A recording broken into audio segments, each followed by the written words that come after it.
Bueno, boas noites. Xa siento no poder expresarme ni un poquito en euskera, quizás es el fallo que tenemos en este estado, ¿no? Algún día podremos estudiar distintas lenguas para poder comunicarnos con respeto en los distintos lugares en los que estemos. Siento hacerlo, así que voy a manejar esta lengua común y para poder expresarme sobre un tema que me atrevo a decir es el debate principal o es el relato final del pacto constituyente tal y como lo hemos conocido. A mí me gustaría formular una pregunta inicial y es preguntaros si creéis que la sanidad es sostenible. Supongo que sí. Evidentemente. La sanidad es tan sostenible como el sistema público de pensiones. El sistema público de pensiones es tan sostenible que el pasado julio y el pasado diciembre la ministra Fátima Báñez ha tenido que, cuando había un problema para pagar a los pensionistas y a las pensionistas las pagas extras, automáticamente no es nuestra fórmula, pero ella quiso acudir a una fórmula de un préstamo para poder pagar las pagas extras a los pensionistas.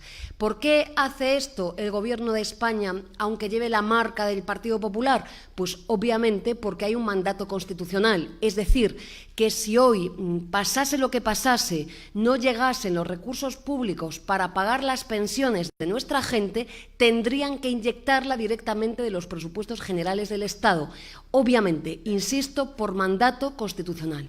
Por tanto, la primera afirmación que quiero hacer aquí con rotundidad, además de dar las gracias por esta maravillosa mesa, en la que me olvidé de decirlo al principio, estoy súper contenta de estar aquí con vosotras, la primera afirmación que tenemos que hacer con contundencia es que el sistema público de pensiones es sostenible. Lo que pasa es que está en jaque frente a los intereses, como siempre, no es nada nuevo, de la banca.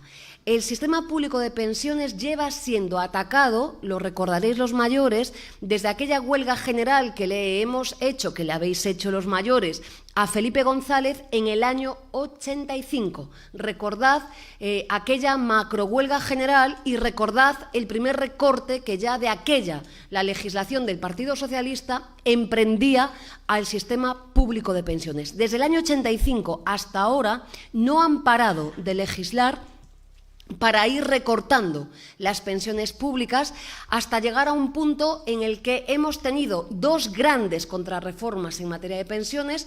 Una es la Ley 27/2011 que hizo el Gobierno de Rodríguez Zapatero y otra es la Ley 23/2013 que hizo el Gobierno del Partido Popular. ¿Qué han hecho de forma muy rápida las dos contrarreformas? Bueno, reducir el gasto público en pensiones. Esto no lo afirmamos nosotras, lo afirma la AIREF, lo afirma el Banco de España, lo afirma un reciente informe que ha publicado la Comisión Europea sobre la economía española, en la que, fijaos, dice expresamente que estas dos reformas van a reducir el gasto público en pensiones, atención, no lo decimos nosotras, 4,4 puntos del PIB, cosa que es una brutalidad para un país como el nuestro. Por tanto, estas reformas reducen el gasto público. Voy a despejar la primera incógnita. España no tiene un problema de gasto público en pensiones. Tenemos un gasto público del 11,7%, Francia lo tiene del 14,7%, Italia del 15,1%, es decir, que tenemos margen para, digamos, en ese discurso que se da, margen para ocupar, o a una atención digna en materia de pensiones. Pero estas dos grandes reformas no solo han hecho esto. La primera reforma del Partido Socialista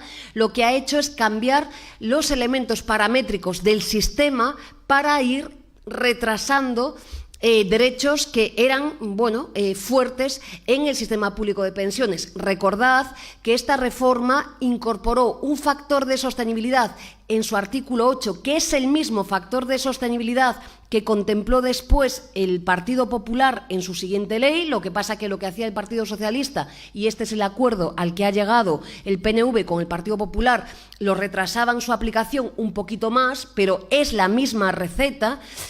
2, ha ampliado la edad de jubilación. Yo esto digo, es otro factor de sostenibilidad más.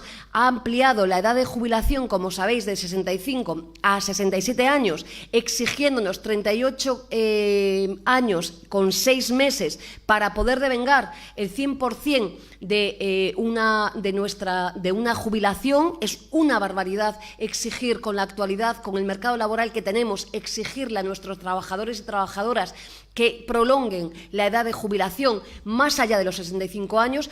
Es una barbaridad por pura supervivencia en el empleo, pero también porque tenemos a más del 45% de los jóvenes y las jóvenes de nuestro país en situación de desempleo. Es decir, que es una auténtica injusticia que alarguemos la vida de los mayores en condiciones pésimas para dejar en la estacada, como está pasando, a las generaciones mejor formadas en nuestro país. Pero también ha hecho más cosas. Ha ampliado el llamado periodo de carencia, esto para el cómputo de la base reguladora, de 15 a 25 años. Esto es un recorte fortísimo.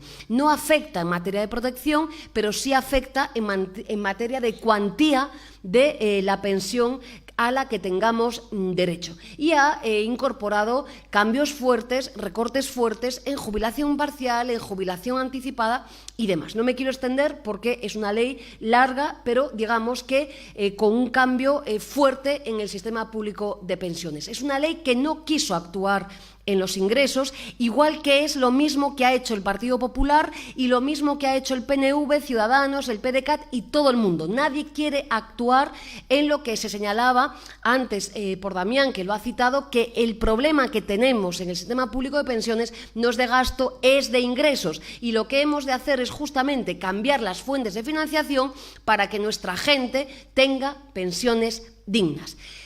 La reforma del Partido Popular lo que hace desaparecer la revalorización de las pensiones de conformidad con el IPC.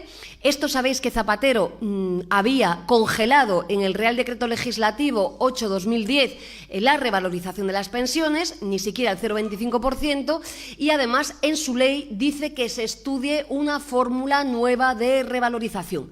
Y lo que hace el Partido Popular en su artículo es justamente en el artículo 58 actual, es señalar que la revalorización ha de ser nunca el IPC, sino el 0,25%, y nos dice que el factor de sostenibilidad ha de entrar en vigor el 1 de enero del año 2019.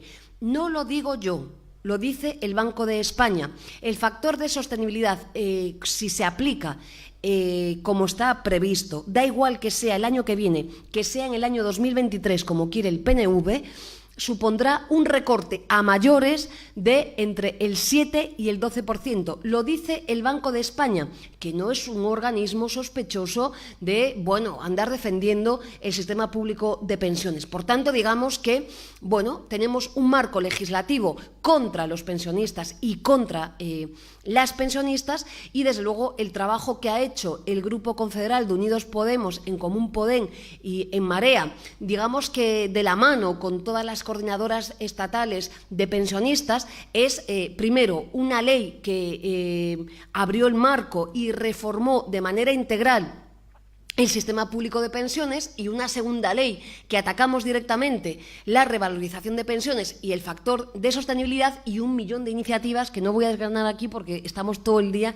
presentando cuestiones en materia de pensiones. Pero digamos qué es lo que tenemos que hacer en el sistema público de pensiones. En primer lugar, para hablar con rigor de pensiones y no del negocio de las pensiones, la palabra que tiene que atravesar todo el discurso es suficiencia.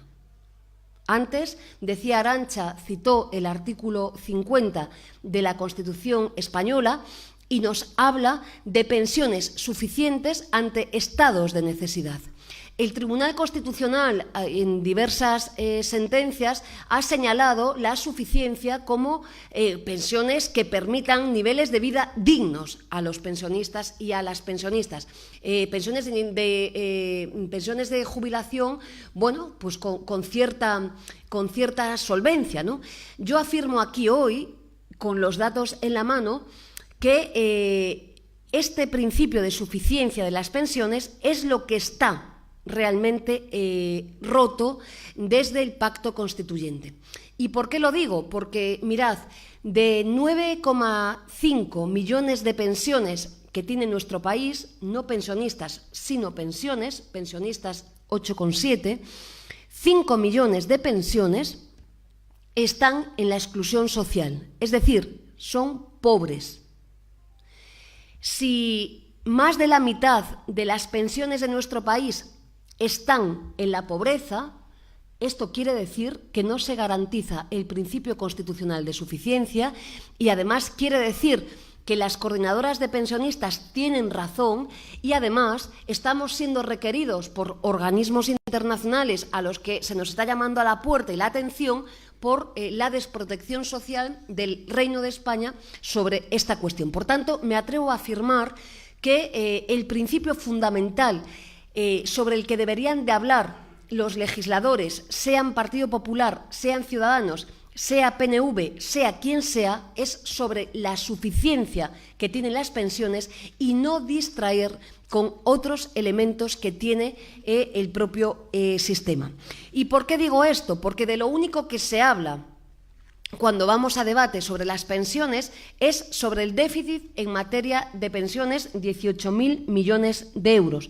Yo os voy a despejar, como hicimos antes en la reunión que tuvimos con las pensionistas, algunas cuestiones, ¿no? La primera de ellas es, fijaos, de 18.000 millones de euros de déficit que tiene el sistema, 7.000 millones son de un régimen, del régimen de autónomos. Pero también afirmo aquí que no es por los autónomos, sino es por la modificación legislativa que se ha hecho en los tiempos de Zapatero, que, como sabéis, han integrado el régimen agrario en el régimen de autónomos. Y este déficit de los agrarios y de las agrarias, solo ellos son de 7.000 millones de euros. No es cosa pequeña, teniendo en cuenta que el régimen, el déficit global, son 18.000 millones de euros. ¿Quiere esto decir que está mal hecho integrar los agrarios en el régimen de autónomos? No, pero quiere decir que hay que incorporar cambios legislativos y, sobre todo, modificaciones en las fuentes de financiación para evitar imputarle a ese régimen ese déficit. ¿Y por qué lo digo? Bueno, primero, porque la política agraria es un elemento estructural de un país.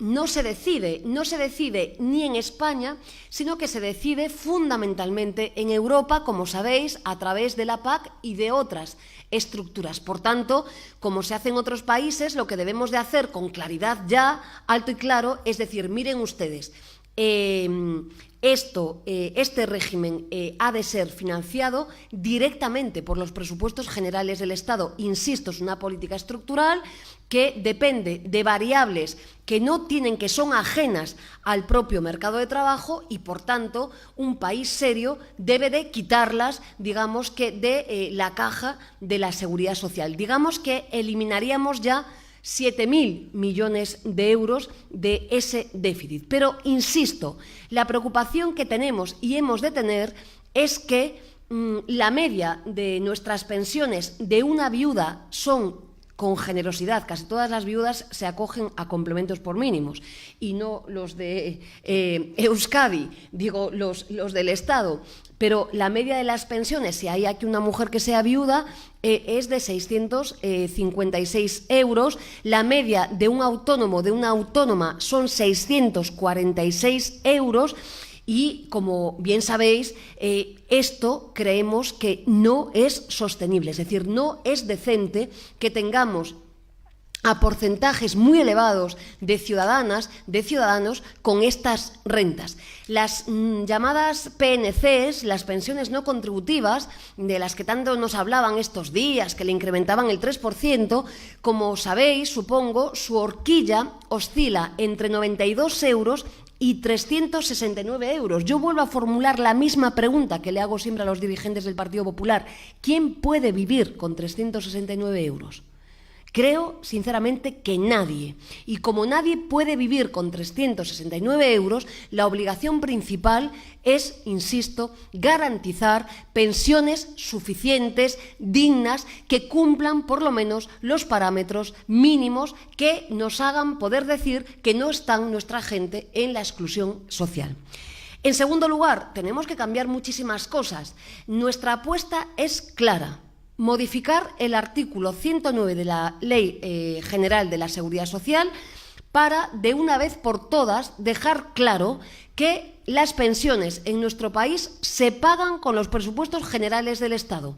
Dejemos de hacernos trampas con la contributividad y con la separación de fuentes del sistema. Dejemos de hacernos trampa y digamos ya alto y claro cuál es el porcentaje, que este es el debate que debería estar haciendo nuestro país, sobre cuál es el porcentaje que queremos destinar a la protección social en materia de seguridad social y particularmente en materia de pensiones públicas, y hacer un debate con dignidad. El constituyente del 78 lo dijo claro: pensiones públicas suficientes y revalorizadas. Bueno, pues ahora digamos cuánto queremos el conjunto de españoles y españolas dedicar a nuestras pensiones para que nuestra gente pueda vivir en condiciones dignas y no tener que ir a comer a un comedor social. No pasa nada por ir a un comedor social, pero queremos, la gente ha trabajado toda su vida no para acabar comiendo en un comedor social o, si me apuráis, en un contenedor de basura,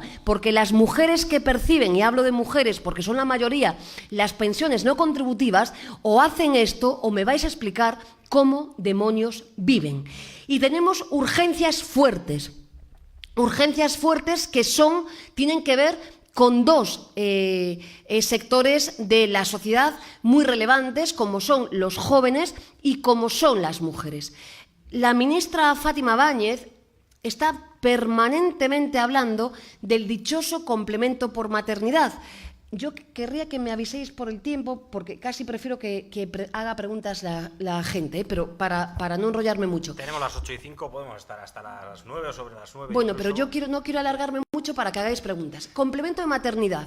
La señora Fátima Báñez, que nos dice todo el puñetero día que está fenomenal las políticas que está practicando para las mujeres en materia de pensiones, el complemento de maternidad que desenvuelve el Partido Popular es lo que antiguamente en el franquismo eran los premios a la natalidad. Es una medida natalista, no es una medida para evitar o romper la brecha de género que tenemos las mujeres en materia de pensiones.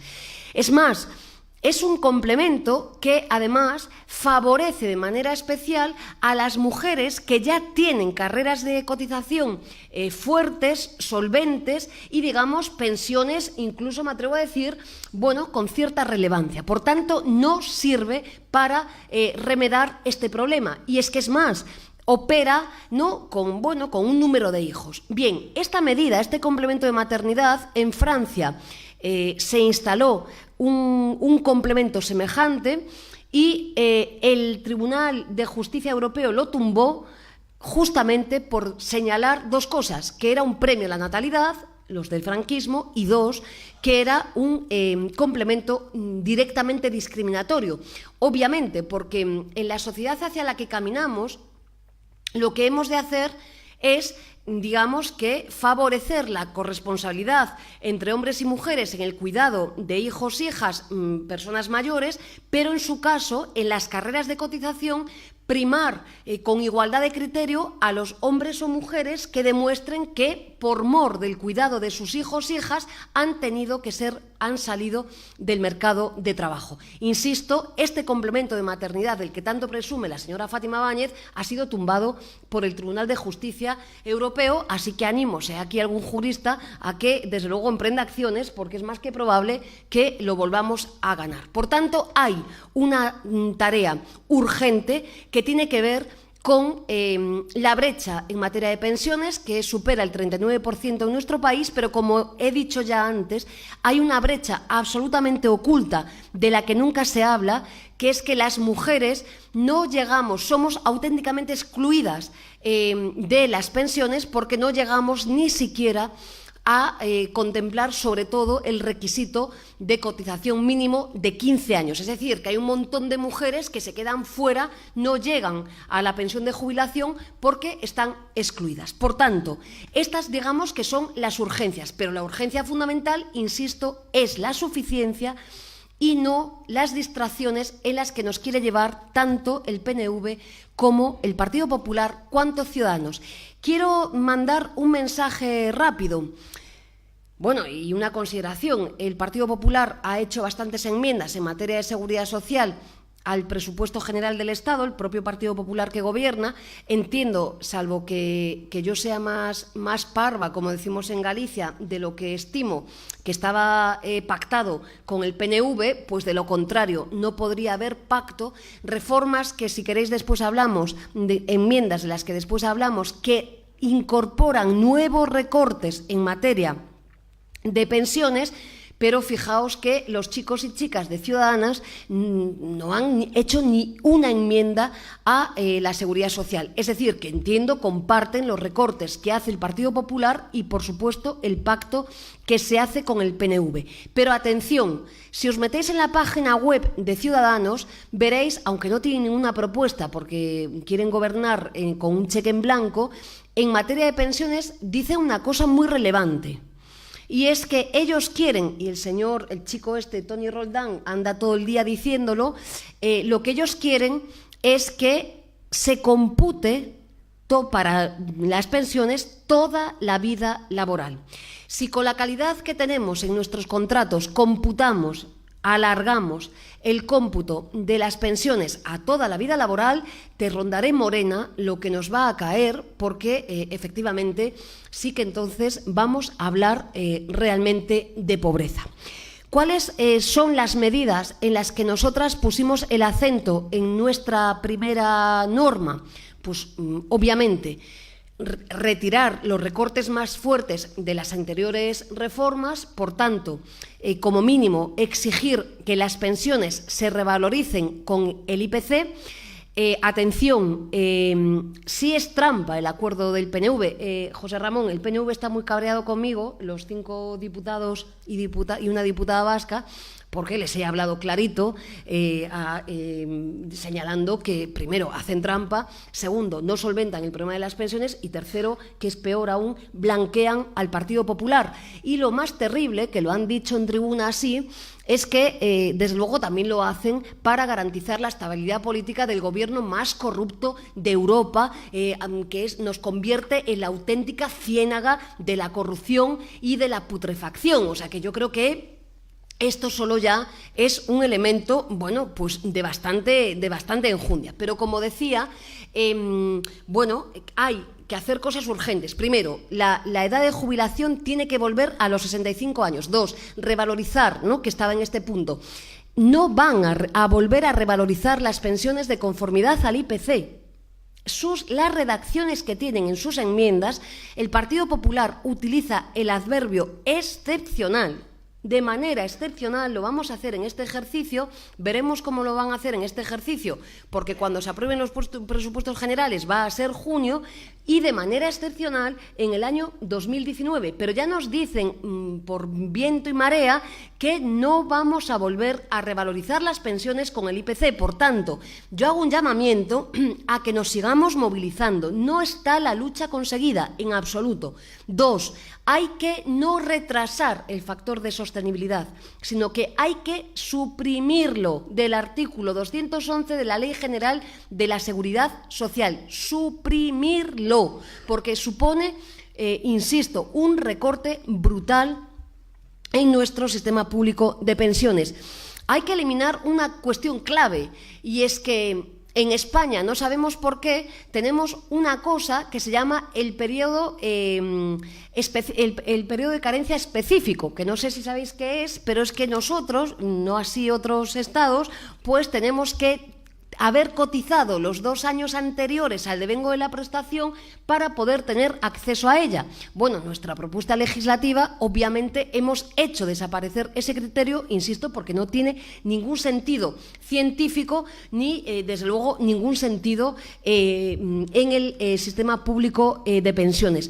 Hemos de permitir, tal y como está la situación actualmente, hemos hecho cambios muy fuertes en la propuesta legislativa que hemos planteado en materia de jubilación anticipada y parcial, porque, desde luego, me comprenderéis que los y las trabajadoras manuales, pero no solo los manuales, sino que muchísimas profesiones no pueden estar más allá de los 60 años trabajando, por mucho que nos quiera la señora Fátima Báñez hacer trabajar hasta los 80 años, y es que no es decente.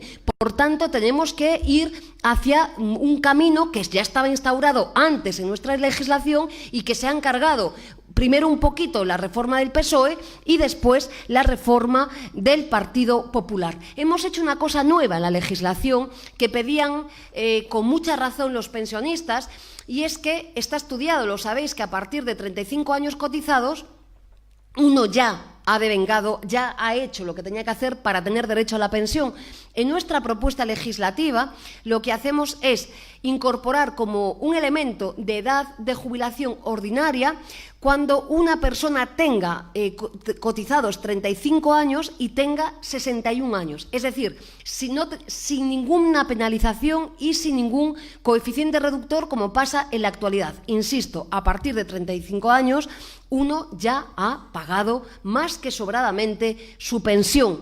Hemos incorporado modificaciones, creo que muy interesantes en materia de género en las pensiones, y obviamente hemos hecho una cosa muy chula que no ha sabido explicar la señora Fátima Báñez. La pobre la pillaron con el pie cambiado, fue muy divertido porque ella le sonaba la cosa pero no sabía explicarlo. Y es que cuando nos pusimos en el equipo redactor a trabajar esta materia, nos dábamos cuenta que en el mercado de trabajo actual, en las carreras de cotización, pasa todo lo contrario de lo que pasaba antes. Antes digo, por ejemplo, en las generaciones de mis padres, ¿no? Y es que antes uno, a medida que iba avanzando en su carrera de cotización, iba mejorando sustancialmente su base reguladora, bueno, iba uno y una mejorando, ¿no? Bueno, este país es muy raro y ahora pasa exactamente lo contrario, es decir, que a medida que avanzamos, ya lo decía antes Damián, ya no somos ni mileuristas, es decir, tenemos a 1/3 de la población asalariada que es pobre. Esto es una cosa muy severa y, bueno, pensábamos que teníamos que darle una salida a esta problemática. La salida que hemos planteado es que los trabajadores y trabajadoras puedan elegir sin ningún problema en los años la base reguladora que más le convenga. Esto recordaréis, los que sois mayores, que en un momento en nuestro país se permitía elegir la base, pero desde el año que eligieras, imaginaos, desde el año 80, pues tenías que de corrido todas las bases siguientes. Nosotros nos cargamos esto y decimos, no, vamos a permitir que el trabajador elija la base que mejor le convenga para mejorar sustancialmente su pensión. Esto fue lo que la señora Fátima Báñez le debió de algún asesor decir, esto es una cosa interesante, pero claro, cuando le preguntó la prensa, la pobre es que no pudo ni supo explicarlo. En fin, luego metió por el medio también el elemento trampa, que era que nos dejaban elegir la base reguladora, pero nos ampliaban, como los chicos naranjitos, nos ampliaban el cómputo a toda la vida laboral. Bueno, digamos que metimos mano al sistema público de pensiones, pero también metimos mano en esa reforma a la prestación de desempleo, y veréis por qué.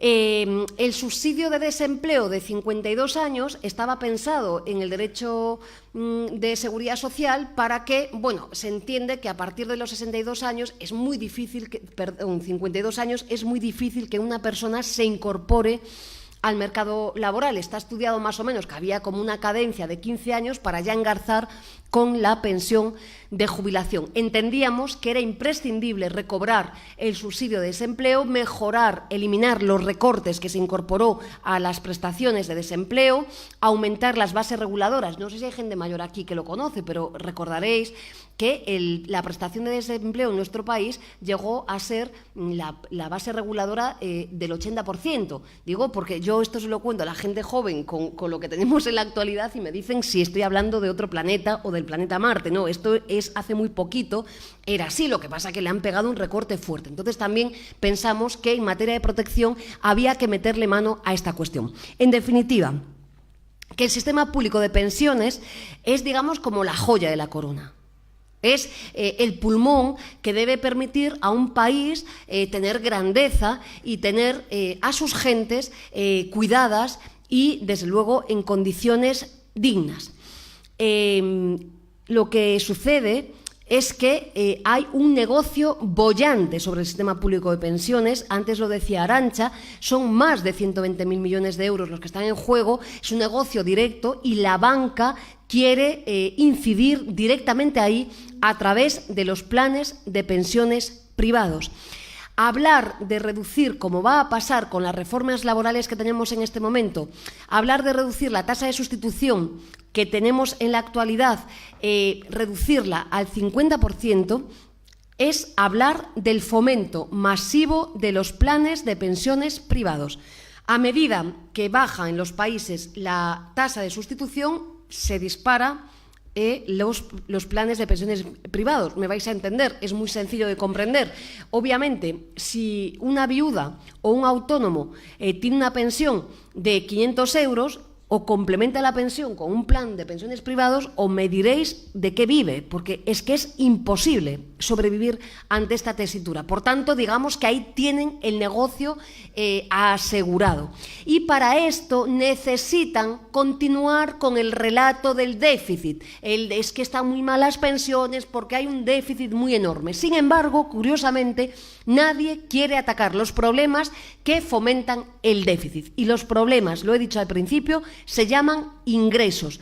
Nosotras tenemos propuestas claras en materia de ingresos. La primera, obviamente, reformar el sistema tributario español, que es profundamente injusto. Tienen que aportar a las arcas públicas de una vez por todas los que no pagan impuestos, ¿no? De una vez por todas tenemos que empezar a hablar de la SICAP, tenemos que empezar a hablar de una tributación proporcional y justa, porque ya está bien que en este país el soporte del impuesto de la renta de las personas no es un impuesto a la renta, es un impuesto salarial puro y duro que pagan los trabajadores y trabajadoras con las rentas más humildes. Por tanto, esto es una profunda injusticia. Pero dos, hay que hacer cosas de sentido común. La primera cuestión que tenemos que hacer ya es eliminar las llamadas bonificaciones y reducciones a los contratos. Esto supera, casi llega a los 4.000 millones de euros. No lo decimos nosotras tampoco, lo dice el Banco de España, lo dicen los economistas ortodoxos, lo dice todo el mundo. Las bonificaciones y las reducciones a los contratos tienen un efecto muerto, o como nos gusta decir a las juristas, un efecto ganga. No sirven para crear empleo. Es, digamos, una subvención directa que se le da a los empresarios, o por la puerta de atrás es lo que las patronales llevan pidiendo desde que cayó el dictador Francisco Franco, que es bajar las cotizaciones a la seguridad social. Si le damos 4.000 millones de euros directamente así a los empresarios y a las empresarias, indirectamente le estamos bajando sus cotizaciones sociales, porque las paga el presupuesto general del Estado, es decir, Juan Pueblo. Tiene que ser eliminadas directamente de ahí para ser revertidas en el sistema público de pensiones. Hay que eliminar los gastos de administración de la Seguridad Social. Antes se hablaba del Ministerio de Defensa. Es que imaginaos que la señora Cospedal diga de pronto, y la verdad es que no acertamos a saber por qué razón es así, pues diga, no, el equipo el capítulo 1 de personal y demás del Ministerio de Defensa lo voy a imputar a una cosa extraña, que en este caso es la Caja Única de la Seguridad Social, lo voy a imputar a estos gastos. Gastos que son muy relevantes. Alcanzan los 3.000 millones de euros. Bueno, pues lo que pedimos es, como en el resto de los ministerios, que los gastos de funcionamiento de un ministerio que tiene que ver con la seguridad social se paguen con el presupuesto general del Estado, como se hace en todos los sitios. 3. Hemos de actuar de una vez por todas en la progresividad de las cotizaciones sociales. Aquí pasa lo mismo que con la renta. Quienes más aportan a la caja de la Seguridad Social son los trabajadores con cotizaciones sociales en proporción más bajas. Bueno, pues nosotras lo que creemos es que hay que destopar la base máxima de cotización y aportar proporcionalmente. Esto supondría una inyección en la caja de la Seguridad Social en el entorno de 7.500 millones de euros. Fijaos, 18.000 millones de déficit, id sumando las cifras que estamos dando. Subir el salario mínimo interprofesional a 1.000 euros supondría una inyección de 3.500 millones de euros.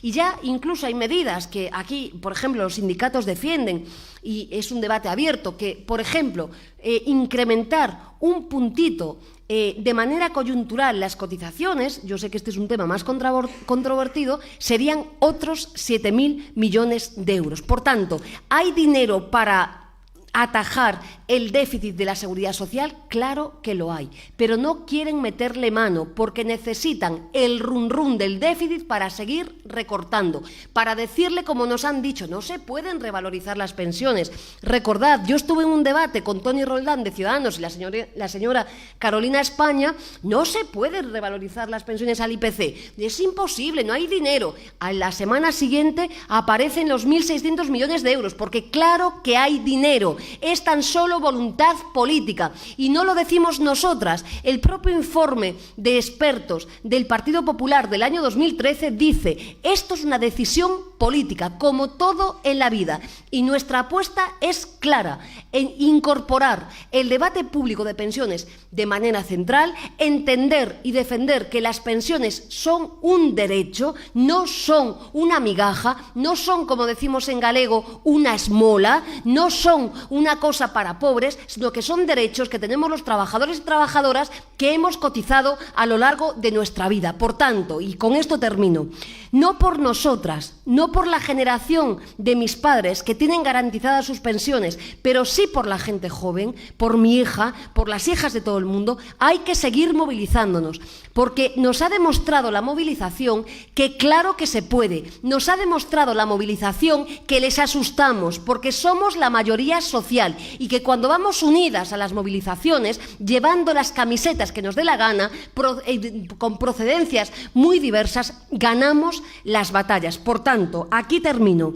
Desde luego, el ánimo absoluto por nuestra parte para seguir defendiendo las pensiones públicas en el Congreso de los Diputados. Es nuestra tarea seguir legislando, ya tenéis nuestro compromiso y así lo hago público. Vamos a seguir legislando para defender el sistema público de pensiones, pero también os pido que nos sigamos movilizando para, desde luego, conseguir mejoras en el sistema público de pensiones. Si queremos, sin duda, podemos. Basta ya de cinismos de Ciudadanos, de cinismos del Partido Popular, de cinismos del caso del PNV. Basta ya de utilizarnos como mercancía. Y termino de verdad, solo con elementos. Es que estoy preocupada porque yo me sorprendía, se lo contaba antes en la reunión, yo pensé que el Partido Popular, hombre, igual presentaba alguna enmienda a los presupuestos en materia de pensiones, pero enmiendas, digamos, técnicas, de errores que siempre cometen los gobiernos.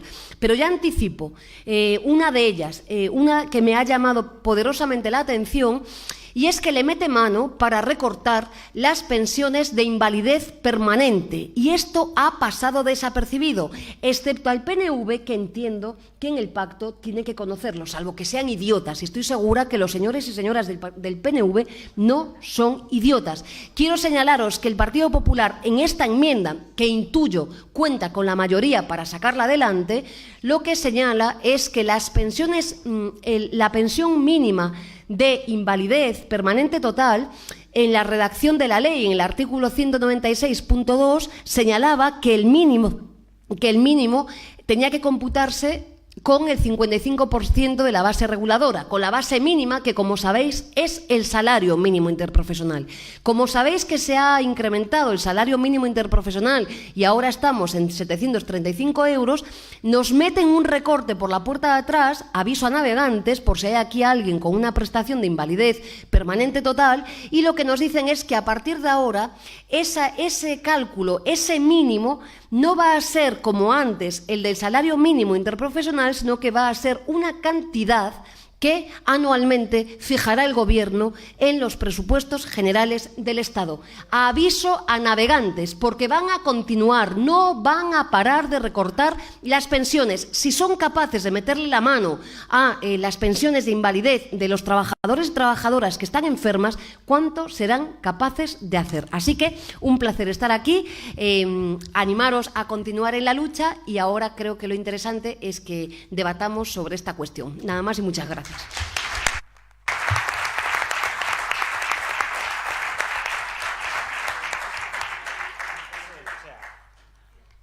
Bueno, pues ahora tenemos media horita para las preguntas que nos queráis lanzar, fundamentalmente, evidentemente, a Yolanda, y además, bueno, pues, intervenciones que se quieran hacer, por tanto, que nos autogestionemos bien el tiempo para que no se quede nadie con las ganas, ¿no?, de poder intervenir. Muchas gracias.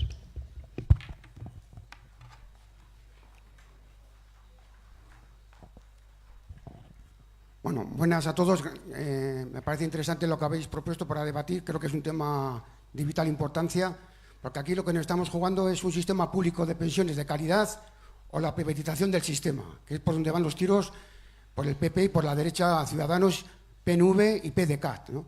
Entonces nosotros tenemos que defender un sistema público y de calidad y defender la implicación en la lucha de todos los jóvenes, porque lo que realmente van a ser tocados en las próximas pensiones van a ser los jóvenes, porque hay estudios que en el año 2040 o 2050